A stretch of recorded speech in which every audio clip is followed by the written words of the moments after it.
रात्री अपरात्री आमच्यासारख्या सभ्य माणसाला उचलून तुम्ही पोलीस स्टेशनमध्ये आणताय? काय समजता काय तुम्ही स्वतःला? इन्स्पेक्टर खामकर, इथल्या 3 इन्स्पेक्टरची बदली केली आम्ही, माहितीये का तुम्हाला? हे बाळाराव म्हणजे काय रस्त्यावरचा कुत्रा वाटलं का काय? बाळाराव शांत व्हा. काय हो सावंत, असा त्रास दिला तुम्ही यांना, असं आणलं? परत असं कधी करायचं नाही, कळलं ना? निघा तुम्ही. बाळाराव बसा ना तुम्ही, उभे का? बसा, शांत व्हा.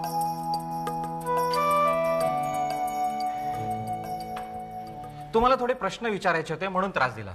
अरे मग आम्हाला फोन करायचा, आम्ही जातीनं आलो असतो इथं. का असं उचलून आणायचं एखाद्याला? साला सब घोडा 12 टका. विचारा काय विचारायचं ते. शेती विकास मंडळ जोशीबाई बद्दल. हां, ओळखतो. तिचं काय? याचं काय ते पुरी दुनियाच बोलते हो. बोलू द्या की. काय झालं त्याला? नाही म्हणजे आम्हाला काय माहित नाही त्याच्याबद्दल एवढं. आम्ही कामासाठी 2 दिवस बाहेरगावी गेलो होतो. हे बघा राव, तुम्ही स्पष्टपणे बोलणार आहात की मी बोलू? असं काय करताय? हवं तसं कसंही. म्हणजे बघा, तुम्हाला हवं तसं तुम्ही बोला, आम्हाला हवं तसं आम्ही बोलतो. जोशीबाईंच्या अतिप्रसंगाबद्दल. असं झालं होय? लई वाईट झालं नाही हो? नाही पण आम्हाला काही कल्पना नाही त्याच्याबद्दल. हां, काय आहे की आमच्या धंद्याचा ताप आणि व्याप आम्हाला एवढं आहेत की हो, या असल्या गोष्टीकडे लक्ष द्यायला मला वेळ मिळत नाही ना. तर हे वेळात वेळ काढून तुम्ही बाईंची भेट घेण्यासाठी त्या दौऱ्यावर असताना त्यांच्या बंगल्यावर गेला होतात म्हणे.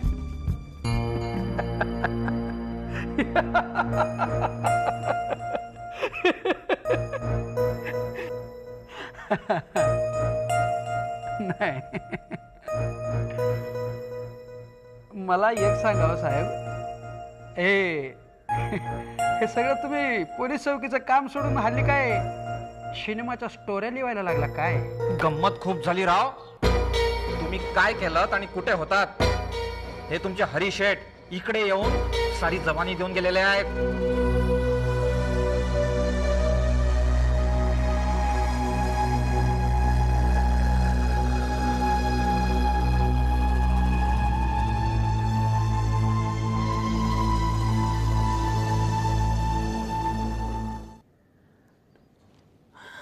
अक्षता मॅडम, घ्या पेपर घ्या. आई आणखी 1 कप चहा दे ना. नाही मिळणार. डॉक्टरांनी अजिबात चहा प्यायचा नाही म्हणून सांगितलं. ऍसिडिटी अजून उसळेल. तरी तुझ्या हट्टापायी मी दिलेला तुला अर्धा कप चहा.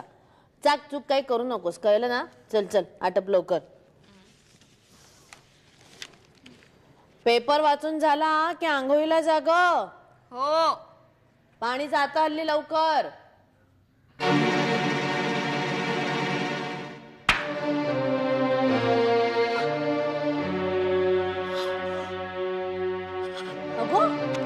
बरं नाही का वाटत आहे? ए अक्षता, अगं काय काय बाळारावाने जबानी दिली आहे ग.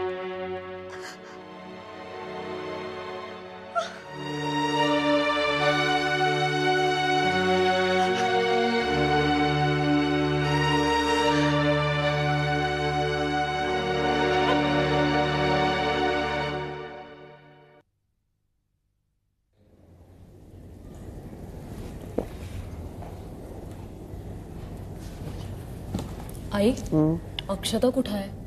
मी ऑफिसमध्ये आल्यास मला दिसलेलीच नाहीये ती.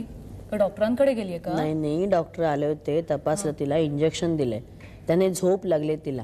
Okay, good. तिला जितकी जास्त विश्रांती मिळेल ना तितक्या लवकर तिला बरं वाटेल. हो ग. बरं, आणि काय पथ्य पाण्याचं सांगितलंय? हो, ही भली मोठी यादी दिलेली आहे. मला त्यांना प्रश्नच पडलाय तिला काय खायला घालायचं आणि काय नाही. ठीक आहे, पण काय थोडे दिवसांचाच प्रश्न आहे. हो ग. आई, मी निघू? हो, आता ठरवलंयस घरी जायचंच, मग निघ. मोहिनी, अगं ती कधीचीच तयार आहे. माझ्यात लक्षात नाही. तिने सांगितलं होतं आईला म्हणा पायात चपला घातल्यास की मला हाक मार. म्हणूनच हाक मारली तिला. हं. आई तू रागावली नाही आहेस ना? चे ग कशाला रागवू. अगं मीच नाही का तुझ्या मागे लागले होते लवकर नॉर्मल हो कामावर जायला लाग. मग पण मला माहिती आहे तू माझ्यावर रागावली आहेस. पण आई माझाही नाईलाज आहे ग. मला हेही माहिती आहे माझी आता इथे खूप गरज आहे. मी इथे राहिले तर अक्षतालाही बरं वाटेल. आणि हे सगळं तुझ्या एकटीच्याने नाही झेपणार. पण अगं काय झालंय माहितीये का, माझे सगळे महत्वाचे कागद आणि फाईल्स तिकडे आहेत आणि ते सगळं इकडे आणणं मला खरंच शक्य नाहीये. त्यापेक्षा मी एक काम करेन ना, रोज माझं ऑफिस झालं ना की मी इथे येत जाईन, सगळा स्वयंपाक करेन, तुझी काही 2-3 महत्वाची कामं करेन आणि मग घरी जाईन. चालेल? हे बघ तुला जेवढं झेपेल तेवढंच तू कर. तुझ्या मनाला जे पटेल ना तेच तू कर. धावपळ करू नकोस उगीचच आणि आमची काळजी करू नकोस. चला निघा निघा, उशीर होईल, रात्र होईल घरी पोचेपर्यंत. आणि घरी गेल्या गेल्या मला फोन कर. हो. काळजी करू नको इथली. चला निघा आता, उशीर होईल, रात्र व्हायला आली. आणि पोचल्या पोचल्या फोन कर मला. सांभाळून राहा. जा. आई काळजी घे. हो ग माझी नको काळजी करूस. येते मी. फोन करत राहा. मोहिनी, ए मोहिनी चल ग. सांभाळून जा. हो.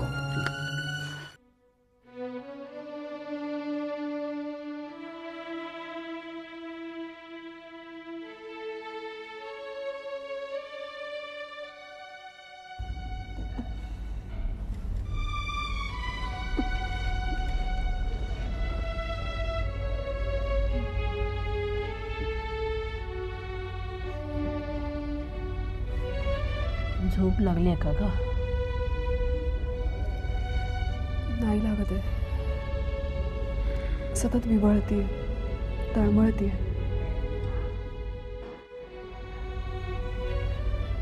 बरं रात्र खूप झाली, 10 वाजून गेले. तूही जावं आता घरी. रॉनी वाट बघत असेल. फोन तरी केलायस का त्याला? नाही मावशी, घरी माझं वाट बघणारं कोणी नाही आहे. म्हणजे रॉनी सध्या बहारीनला असतो गेले 6 महिने. तिथे नोकरी करतो का? नाही नाही, हॉटेलमध्ये त्याच्या ब्रँचमध्ये प्रमोशन मिळालं आहे त्याला. तुम्ही झोपा, मी बघते हिच्याकडे. नाही नाही नको. तू आता राहणारच असेल तर चल, 2 घास खाऊन घे माझ्याबरोबर. अगं भूक लागली असेल तुला. किती वेळ झाला बसून आहेस इकडे. चल. खरं सांगू का मावशी, अक्षताची अवस्था बघून भूकच मेली हो माझी. सतत हसणारी खिदळणारी मुलगी. आमच्या खूप छान छान आठवणी आठवत आहेत मला. कधी बरी होईल कशी बरी होईल. मगाशी तर झोपेत अचानक दचकून उठली आणि ओरडली, जा चालते वा म्हणून. मला खूप काळजी वाटते. आपण काळजी करून काय होणार आहे. तिच्या डोक्यात सतत तेच विचार चालू असतात. ते विचार असं थांबायला हवेत ना. थांबते. डॉक्टरांची औषधं चालू आहेत. डॉक्टर म्हणाले थोडा वेळ लागेलच. चल तू काळजी करू नको, सगळं काही नॉर्मल होईल. हां चल जेवायचं. ये.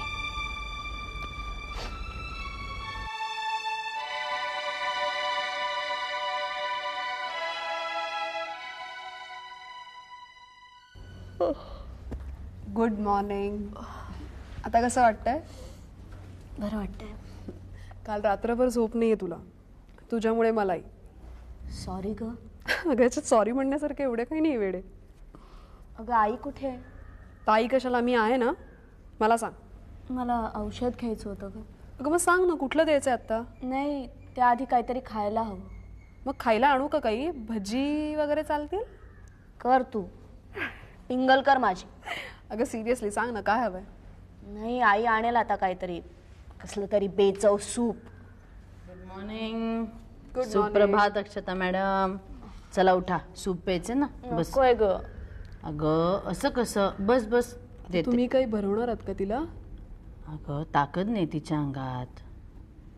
चमचा तोंडापर्यंत नेण्यावरी पण ताकद नाहीये. द्या इकडे माझ्याकडे. असू दे अगं, मी भरत. तुम्ही जा, मी बघते. बघ. नकोय ग मला ते. हे बघ अशू, आईनी माया करणं वेगळं आणि लाड करणं वेगळं. मुकट्यानं पी. हे घे. अगं काय कटकट आहे ग तुझी. बडबड नको, मला तेवढेच उद्योग नाहीत, मला घरी जायचंय. चल पी लवकर. कसं दिसतंय ग ते. अक्षता पी. हा ढवळेल ग माझ्या. पी.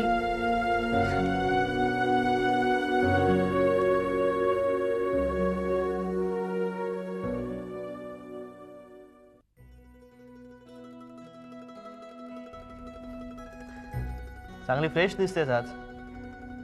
तू का आलास? अरे एक तर भेटायला आलो तुला, वरती मलाच सुनवतेस. काल का नाही आलास? मी काल आलो होतो बरं का.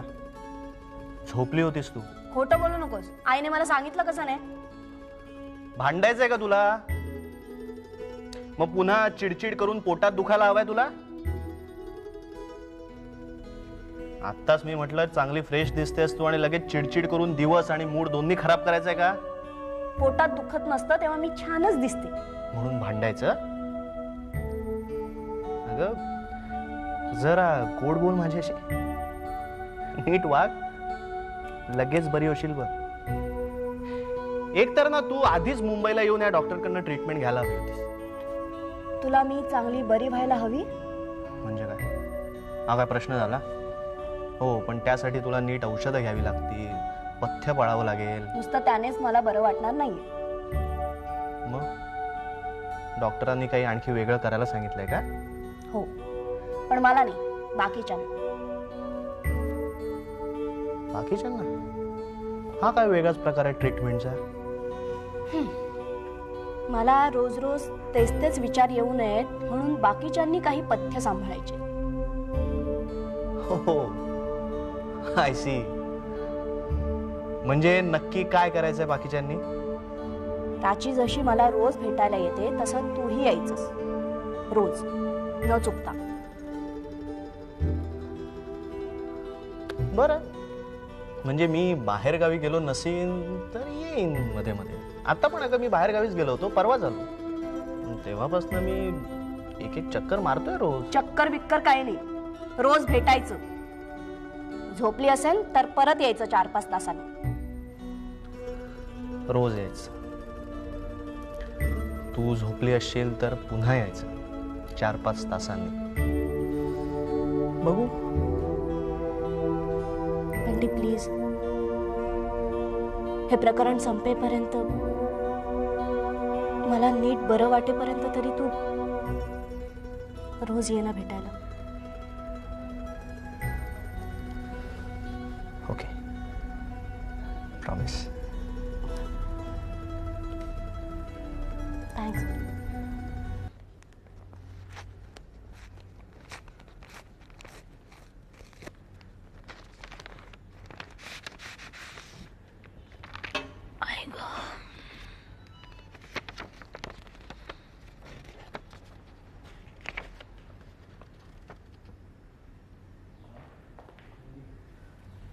काय आलाई?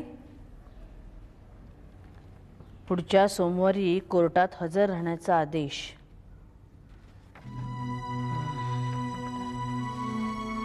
इतकी गंभीर होऊ नको सगळं. ही तर फक्त सुरुवात आहे. तू जाणार आहेस तिच्याबरोबर? हा काय प्रश्न आहे का तुझा? जायलाच हवं मला. तिला काय एकटीला जाऊ द्यायचं आपण? अगं तसं नाही, पण जर ही केस इन कॅमेरा म्हणजे दाराआड होणार असेल तर तू जाऊन काय करणारच ग तिकडे? मी त्या दाराआड बसून राहीन. कुठल्याही क्षणी अक्षताला माझी गरज भासू शकते. मी येऊ तुझ्याबरोबर? नको. तशीच वेळ आली तर मी तुला फोन करेन. तेव्हा मात्र वेळ न दवडता ये म्हणजे झालं. ठीक आहे. बरं, काही तयारी करायची आहे का? असेल तर सांग, मी लगेच करून देते. नाही, बंटीची मी वाट बघतेय. यायला हवाय भान. त्याला एक काम सांगितलं मी. तो येणार आहे तुमच्याबरोबर? नाही ग, त्याला कशाला नेऊ तिकडे मी? काही नाही, त्याला मी सांगितलंय की फक्त एकदा काका पवारांच्या कानावर घाल जे काय घडलंय ते. काका पवार? ते ह्या वयात येणार आहेत कोर्टात? वेळ पडली ना तर ते आपल्यासाठी वाटेल ते करायला तयार होते. आणि अगं, माणसाचं वय झालं म्हणजे त्याला बुद्धी त्याची सोडून जाते की काय? हा मोनी, दार उघड ग जरा. ये ये बाबा, बस बस बस. हे वाच. बर, काका पवारांना सांगितलंस? हो, मी त्यांना सगळी कल्पना दिली आहे. ते विचारत होते मी मुंबईला यायला हवंय का. मी त्यांना म्हटलं तारीख कळली की आम्ही कळवतो. मग लगेच कळवून टाक बाबा.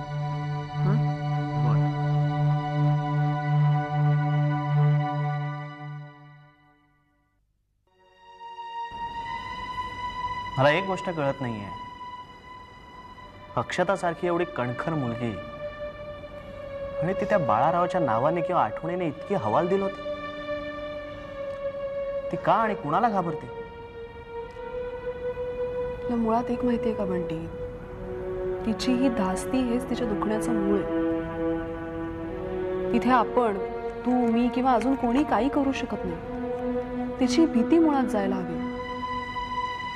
बाकी आपली इतर सगळी मदत शून्य आहे रे. मग ती यातनं बाहेर कशी पडू शकते? मी माझ्या परीने खूप प्रयत्न करतेय. रोज तिला सांगत असते की तू घाबरू नकोस. जे काही घडलंय ते बिनधास्तपणे कोर्टासमोर सांग. बघूया काय होतंय. मुळात काय माहितीये का बंटी, ही बाळाराव नावाच्या एका माजुरड्या माणसाची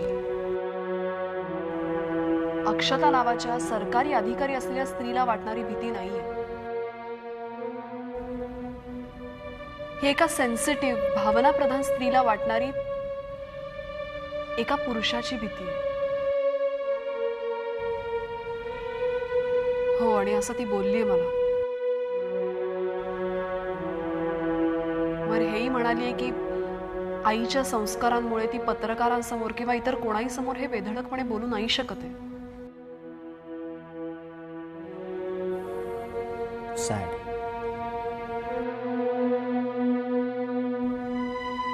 and very bad for her case. अगं, त्यामुळेच तर तिचं फार नुकसान झालंय.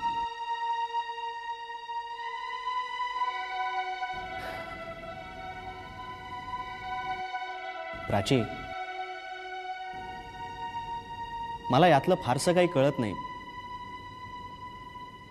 पण आपण जर तिला एखाद्या सायकॅट्रिस्टला दाखवलं तर? नॉट अ बॅड आयडिया, पण केस संपल्यानंतरच. पण आपण जरी किती म्हटलं तरी सायकॅट्रिस्टकडे यायला ती तयार व्हायला पाहिजे ना. नाही, त्याला एक मार्ग आहे. हे बघ, सुनंदाताई सायकोलॉजीची प्रोफेसर होती. तिने यापूर्वी काउन्सिलिंगही केलंय. आपण तिला सांगूया ना की तू सहज गप्पा मारता मारता तिच्या मनातली भीती कमी कर किंवा नाहीशी कर. तर गुड आयडिया, ट्राय करायला